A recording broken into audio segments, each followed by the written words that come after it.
আসসালামু আলাইকুম। আমি যেখানে দাঁড়িয়ে আছি এই রাস্তাটি একেবারে আমাদের বাড়ির পাশেই। আর এই রাস্তার পাশেই অনেকখানি জায়গা ফেলানো থাকে, যেখান থেকে আমরা প্রতি বছর 30 থেকে 40 কেজি কচু পাই। এই যেটা দেখছেন এটার ওজনই কমপক্ষে 10 কেজি আছে, যদিও এটা ক্যামেরায় অনেকটা ছোট দেখা যাচ্ছে। আর এগুলো তোলার দায়িত্ব সবসময় আমার উপরেই এসে পড়ে, মানে আমাকেই প্রতি বছর এগুলা তুলতে হয়। তো আজকেও সকাল সকাল চলে আসলাম কচু তুলতে।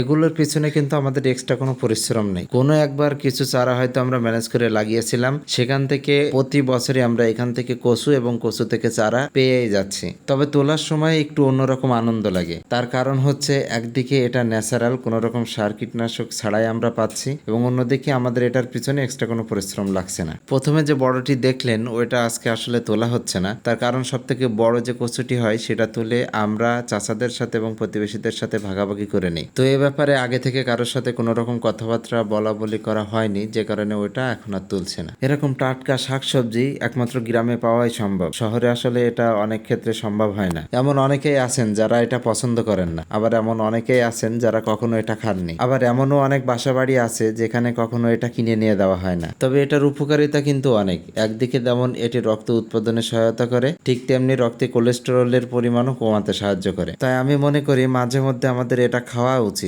যদিও এটা তোলা খুব বেশি সময়ের কাজ নয়, কিন্তু একটু সাবধানতা অবলম্বন করে তুলতে হয়, তার কারণ অনেক সময় এটা ভেঙে মাটির নিচে থেকে যায়। এটার ওজন প্রায় 3 কেজি হবে। মাটির নিচ থেকে আমরা সাধারণত যেসব সবজি পেয়ে থাকি সেগুলোর ভালো উৎপাদনের জন্য উর্বর মাটির গুরুত্ব অপরিসীম। কচুর সাথে যে ছোট চারাটি দেখছেন, এরকম একাধিক চারা প্রত্যেকটা কচু গাছ থেকেই পাওয়া যায়। আর আমরা বেশিরভাগই এই চারাগুলো লাগিয়ে দিই, যেখান থেকে আমরা পরবর্তীতে আবারও কচু পাই এবং কচু থেকে চারা পাই। এখন এই চারাটিকে আমি কালো জৈব সার মিশ্রিত মাটিতে লাগিয়ে দিচ্ছি এবং আশা করছি আগামী বছর এখান থেকে অনেকটা কচু পাবো। একটা সময় আমরা এই কচুর বড় পাতা দিয়ে ছোটবেলায় ছাতা তৈরি করতাম, আর ওই দিনগুলো ছিল সব থেকে মজার এবং আনন্দের। অনেক সময় এটা খেলে গলা বা গাল চুলকানোর ভয় থাকে, কিন্তু আমাদের এই মাটি থেকে যেগুলো আমরা আজ পর্যন্ত পেয়েছি তাতে কখনো আমাদের এরকম ধরনের কোনো সমস্যার সম্মুখীন হতে হয়নি, কারণ এই জায়গাটি যথেষ্ট শুষ্ক। বিশেষ করে ভেজা মাটিতে লাগানো হলে সেখানকার কচুতে একটু রিস্ক থেকে যায়, তাই আমাদের উচিত শুষ্ক মাটিতে লাগানো।